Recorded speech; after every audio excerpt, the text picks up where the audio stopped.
That day, when evening came, he said to his disciples, "Let us go over to the other side." Leaving the crowd behind, they took him along just as he was in the boat. There were also other boats with him. A furious squall came up, and the waves broke over the boat so that it was nearly swamped. Jesus was in the stern, sleeping on a cushion. The disciples woke him and said to him, "Teacher, don't you care if we drown?" He got up, rebuked the wind, and said to the waves, "Quiet, be still." Then the wind died down, and it was completely calm. He said to his disciples, "Why are you so afraid? Do you still have no faith?" They were terrified and asked each other, "Who is this? Even the wind and the waves obey him." Word of the Lord. Thanks be to God. I'm sure that we've all heard the expression and even used the expression before, the calm before the storm. And we kind of all understand what we mean when we say that. We anticipate maybe something bad is going to happen. Right now you hear that metaphor is used, maybe about the economic situation in our country, maybe about other things. We could use that for things in our lives. But it's a term we often use, but it was interesting. I was doing some research, and I discovered kind of something I knew when I lived in Florida, that there really is a calm, scientifically, a calm before a storm. And here's how it's explained. Since I'm not a scientist, I'm just going to share it with you. I'm going to cheat and quote, okay, instead of try to explain it to you myself. Here's what happens in a calm before the storm. As the warm, moist air is pulled into a storm system, it leaves a low-pressure vacuum in its wake. The air travels up through the storm cloud and helps to fuel it. The updrafts in the storm, however, quickly carry the air upward, and when it reaches the top of the cloud mass, this warm, moist air gets spit out at the top. This air is sent rolling out over the big mantle-shaped head of the thunderclouds or the roiling arms of hurricanes. From there, the air descends, drawn back toward lower altitudes by the very vacuum its departure created in the first place. That descending air becomes warmer and drier, and warm, dry air, as we know quite well in Arizona, is relatively stable. And once it blankets a region, it stabilizes that air in turn. This causes calm before the storm.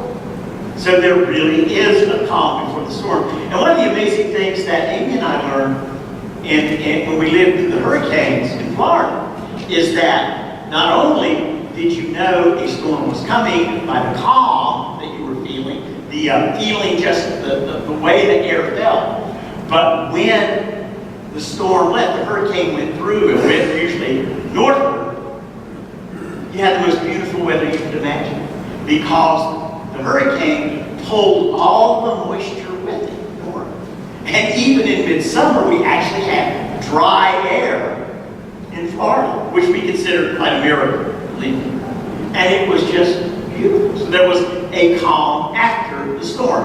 Now, as we hear this story from the Gospels, our first thought probably is that this is a story of the calm after the storm. That would make sense.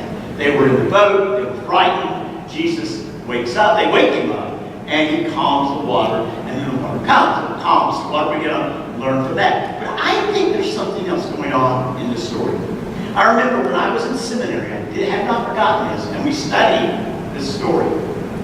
And we were trying to understand why these fishermen were so, these professionals who lived with storms on the Sea of Galilee every day of their lives, or at least every week. They were used to the worst storms. Imagine why they were so frightened, why they were reacting so emotionally. And I remember our professor said, well, this was probably some kind of unique storm, some kind of, it was a supernatural event as well as a natural event. That sounded good to me. Okay, it makes sense.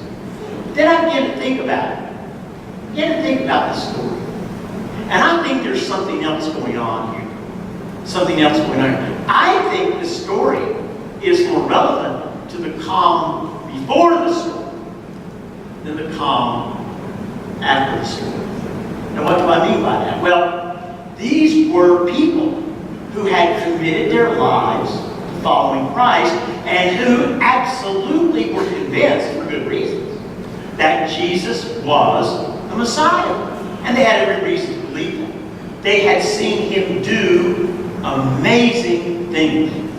Not in his healing, in his teaching, the words that he said. They had seen him show genuine divine power, authority that they had never seen anyone ever do before.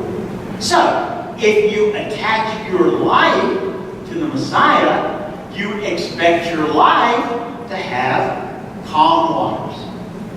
You expect everything to be fine. This is what those believers had been waiting for, not just in their lifetime, but for centuries. The Messiah was supposed to be the ultimate purveyor of peace, serenity. And they had been chosen by Christ, had been called by him to follow him. So their expectation was not that they were going to drown in the middle of a lake in a storm. In fact, no storm should even come. So they were totally unprepared for what was happening. And when the storm did arise, it caught them by surprise. They didn't go out as fishermen out on that lake where they were thinking about what's going to happen. They went out as followers of Christ. The same way that when we attach our lives to Christ, although we know that it's not a real expectation, but many, when they attach their lives to Christ, expect now everything's going to be great. Christ will take care of everything. Whatever needs I have, whatever needs they are, Christ is going to take care of it. All I got to do is ask, and everything will be fine. Ask and ye shall receive. So their expectation is that they're going to be in a storm like this. And when it happens, they're wondering what is going on. They're not ready for this. They were stunned. Then Jesus, they wake him up. Which, by the way, Jesus sleeping through a storm tells you, how Jesus was. He'd been up praying all night. And then he got into the boat, and he was appropriately tired and slept. When he wakes up, he reminds me, he says, "You have little faith. Why were you so afraid?" He reminds them in saying that this true storm is not on that which surrounds them, but it is the storm inside of them. It was their fear that grabbed them, and that fear came from an unrealistic expectation that they would never have to go through any storm ever again, because they were with the Messiah. Suddenly they discovered something they didn't expect, and they had to deal with it. And it caused them to fight within themselves.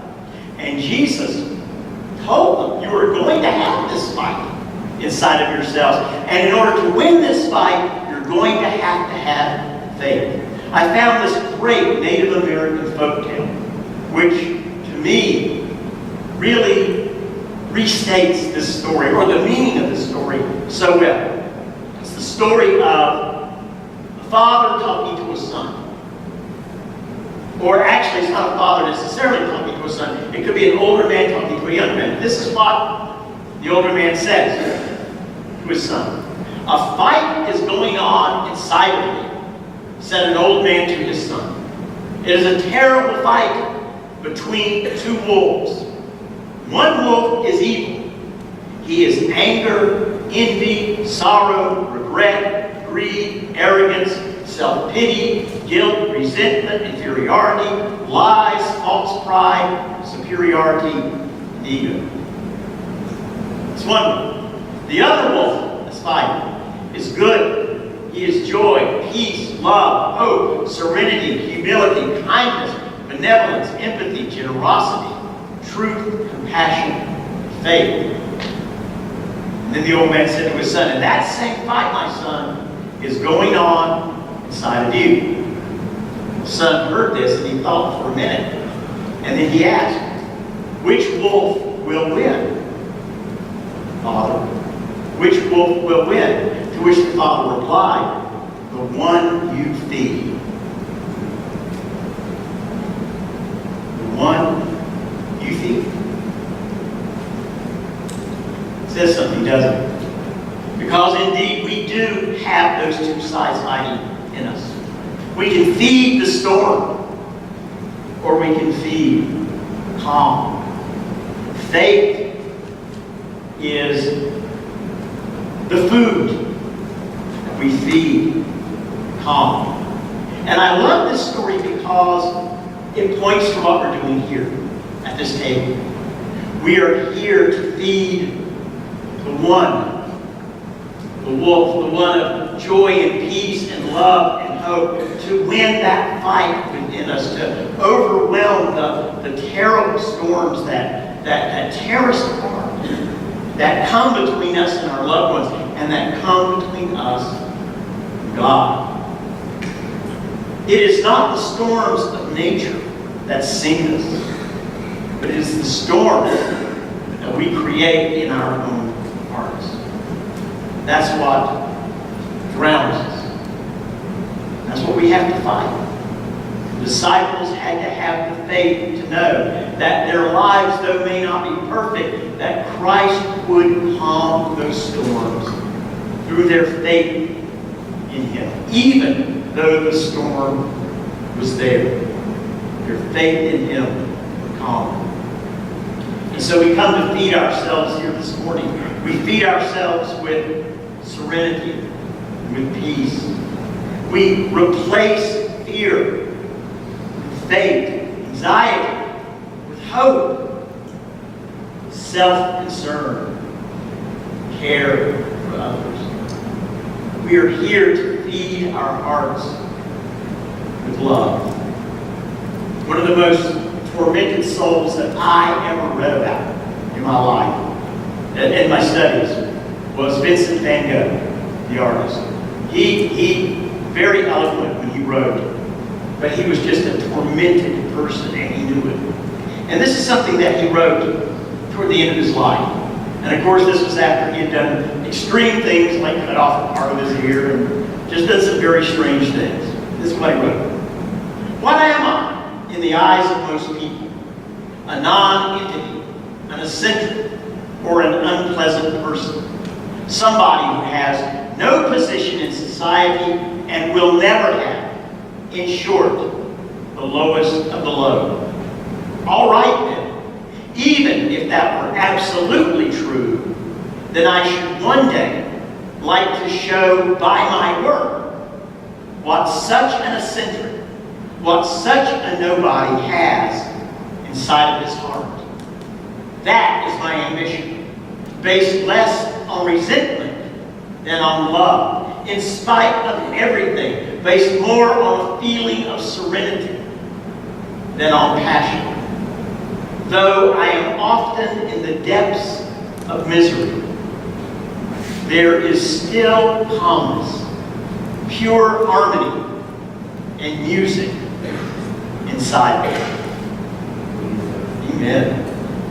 Though I am often in the depths of misery, there is music inside of me. And there is music inside of us that we are called to draw out and sing and share with this world. Music the world needs to hear, and the people around us, our loved ones, need to hear. And it doesn't matter what we're struggling with, or our status, or how we feel about ourselves. This table, and what it reminds us of, is that Christ can draw that life out of us if we allow Christ to do so. Christ can put us on still waters. And when we are on still waters, we can calm the waters around us. And my feeling is that right now, in this time in our lives, this time in our community, this time in our nation, this time in our world, we need still waters. We do. That's not to say we're not called to action. Of course we are. But you have to go into action not in the midst of a storm, but out of the calm, out of your faith, out of your call. Out of that is how we act. Not out of rage, not out of anger, not out of fear, but out of faith. And that is why we come to the table this morning to call our hearts, to let the music of Christ come out of us, that we might sing to the Lord. Amen.